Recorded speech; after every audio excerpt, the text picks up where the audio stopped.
Hay lugares donde la muerte no es silencio, se convierte en arte, donde los muertos no descansan, posan, y uno de estos sitios está en Buenos Aires. Hoy vinimos hasta Argentina para caminar entre mausoleos, estatuas y susurros.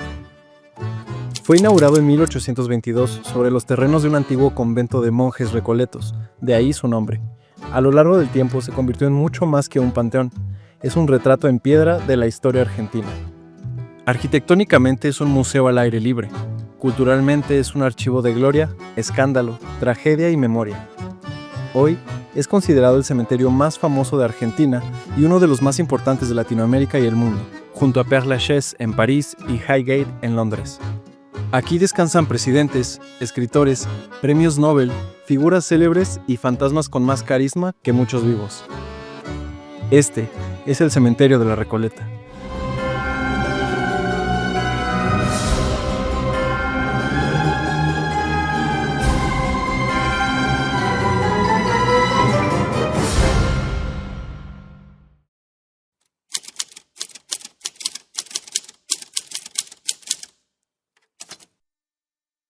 El cementerio se encuentra en el barrio de Recoleta, ubicado junto a la iglesia Nuestra Señora del Pilar y rodeado de cafés, museos y plazas. Es una zona elegante y muy visitada tanto por turistas como por locales. La dirección exacta la voy a dejar en el primer comentario. A ver, parece que lo puedo hacer un poco más grande para que se cargue bien. Muy bien. En la entrada tienes que pagar tu acceso en caso de ser extranjero, ya que para los locales este no tiene ningún costo. La entrada me costó aproximadamente $12 y el pago es con tarjeta de crédito o débito. Desde antes de entrar al cementerio nos vamos dando cuenta de la masonería que está muy presente en símbolos y estructuras. Las más de 4.800 bóvedas que componen Recoleta no solo guardan restos, guardan también historias. Algunas oficiales y otras no tanto. La primera historia que encontramos es una escultura a pocos metros de la entrada al cementerio, y se trata de Luz María García Belloso, la Dama de Blanco. Luz María era hija del dramaturgo Enrique García Belloso. Murió joven, entre los 14 y 15 años. Casi todas las fuentes aseguran que fue leucemia, e incluso algunos dicen que se quitó la vida. Pero la realidad, según consta en el libro de inhumaciones del cementerio, fue víctima de peritonitis en 1924. Su familia, marcada por el arte y la sensibilidad, mandó a construir una tumba con una escultura que la muestra dormida entre flores, como una figura que nunca envejece. Pero lo que convirtió a Luz María en leyenda no fue su muerte, sino su supuesto regreso. Años más tarde de su muerte, un joven encontró a una chica llorando cerca del cementerio. La acompañó, le dio su abrigo para consolarla, y luego hablaron en un café, La Biela. Ella dijo llamarse Luz María, pero al despedirse, desapareció. El joven, confundido, volvió a Recoleta. En una tumba cercana a la entrada, encontró su abrigo y la escultura de mármol. Era el rostro de la misma chica. Desde entonces, Luz María es conocida como la Dama de Blanco, y algunos aseguran que aún se le puede ver cerca del café, buscando consuelo o compañía. Como era de esperarse, las tumbas, mausoleos y bóvedas están llenas de símbolos masones por todas partes. Yendo más adelante, parece que estamos entrando en una ciudad más pequeña.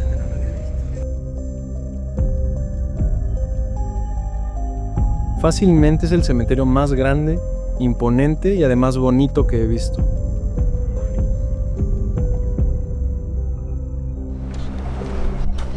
Mis guías en esta ocasión son Nico y Daniel, colaborando con la morgue aquí en Buenos Aires. Bueno, hasta ahora, ¿cómo te viene el tour? Bien. Y ahora pasamos a una de las tumbas emblemáticas del panteón argentino, la de Rufina Cambaceres, la muchacha que murió 2 veces. Hija del célebre escritor Eugenio Cambaceres, Rufina tenía belleza, riqueza y futuro. El 31 de mayo de 1902, con solo 19 años, se preparaba para asistir a una función en el Teatro Colón, cuando colapsó súbitamente. Los médicos declararon su muerte y la enterraron sin autopsia. Unos días después de su entierro, un cuidador notó que el ataúd estaba movido o en otra posición dentro del mausoleo, y al abrirlo, se encontró una escena estremecedora. El ataúd de Rufina estaba lleno de arañazos. Sus uñas estaban rotas, como si hubiera intentado salir desesperadamente, y su rostro tenía una expresión de angustia. Este descubrimiento desató el rumor más persistente. Rufina había sido enterrada viva. Los médicos la habían declarado sin vida. Sin embargo, lo que tenía era un episodio de catalepsia, una condición poco conocida en ese entonces que simula perder los signos vitales. Su madre, devastada, mandó construir una tumba majestuosa. La escultura de mármol blanco la representa de pie, con una mano en la puerta del mausoleo, como si aún intentara salir. Desde entonces, la historia de Rufina es una advertencia del pasado. ¿Cuántos otros fueron enterrados sin estar realmente muertos? ¿Y cuántos gritos no fueron escuchados bajo tierra?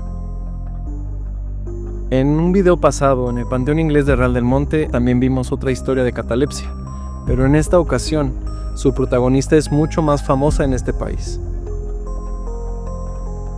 Del recorrido que llevamos hasta ahorita han pasado ya 2 horas. Quien no conozca este lugar no alcanzaría a dimensionar qué tan grande es. Literalmente es una ciudad chiquita, como ya había dicho.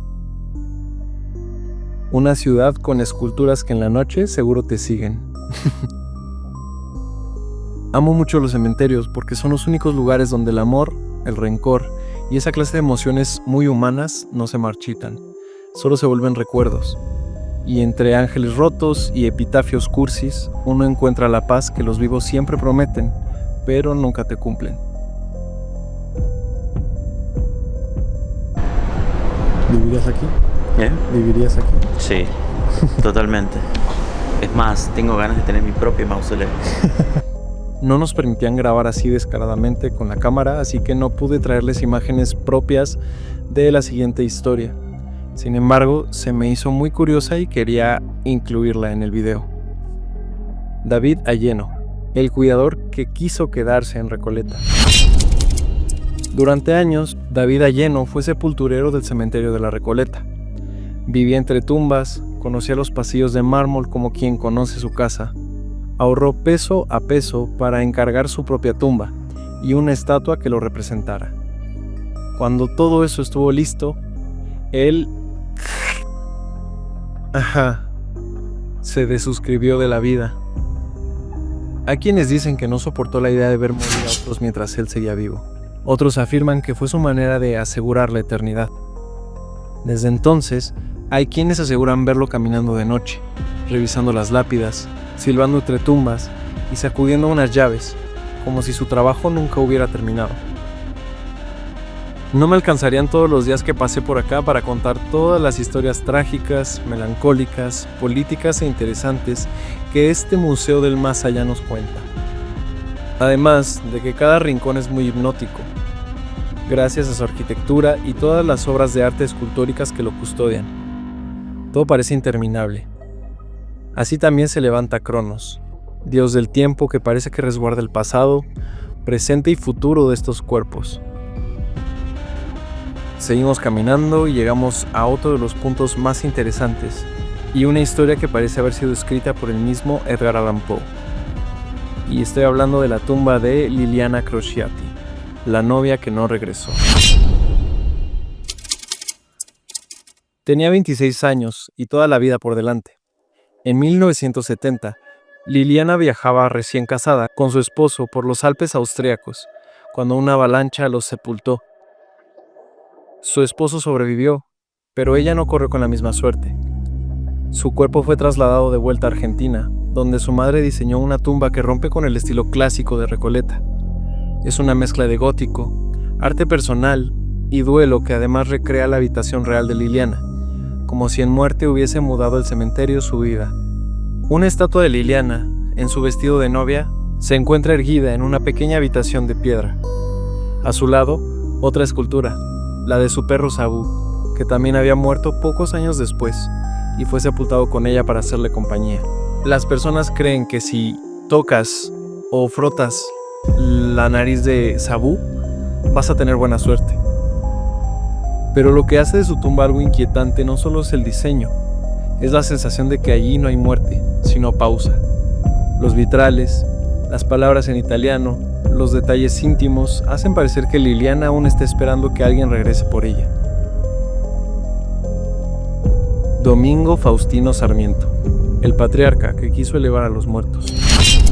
Sarmiento fue presidente, educador, escritor y una de las figuras más complejas de la historia argentina, amado por algunos, odiado por muchos. Y claramente su tumba en Recoleta es todo menos humilde. En ella tenemos un obelisco alto, coronado por un cóndor de bronce, que despliega sus alas sobre un ejemplar de su libro Facundo. En la base, su famosa frase, "Las ideas no se matan", y otra palabra, civilización, su eterna obsesión. Los relieves lo muestran rodeado de niños, en su papel de maestro, y también al dios Mercurio, símbolo de la prensa que tanto usó como arma. Su tumba es una alegoría de su vida, educación, poder y conflicto. Bajo este monumento, en una cripta de mármol, descansan sus restos. Pero, ¿descansará realmente? Algunos dicen que el cóndor no mira al cielo, sino que vigila a los vivos.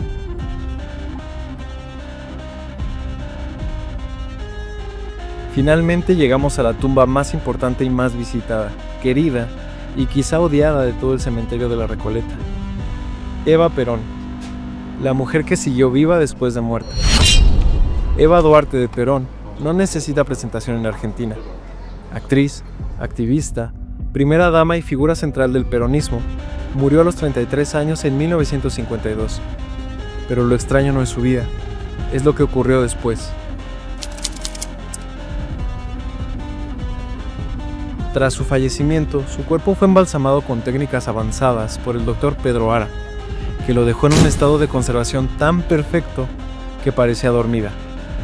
La intención era exhibirla como una santa laica, pero el golpe militar de 1955 frustró esos planes. Los militares secuestraron su cadáver, literalmente. Durante años, el cuerpo fue escondido en distintas casas, oficinas e incluso enterrado en Milán, Italia, bajo un nombre falso para que nadie sospechara nada. Mientras tanto, en Argentina circulaban rumores que su cuerpo lloraba sangre, que maldecía a quienes lo habían ultrajado, o que su espíritu seguía caminando por los pasillos de la CGT. En 1971 fue devuelto a Juan Domingo Perón y finalmente enterrado en el mausoleo de los Duarte, en Recoleta. Pero su tumba hoy está reforzada con varias capas de acero y cemento, como si la quisieran proteger o encerrar. Estas son solo algunas de las tantas historias que susurra Recoleta, algunas inspiradoras, otras perturbadoras, pero todas muy humanas. Aquí en Recoleta, la muerte no es un final, es una puesta en escena. Los cuerpos descansan, pero sus historias todavía respiran.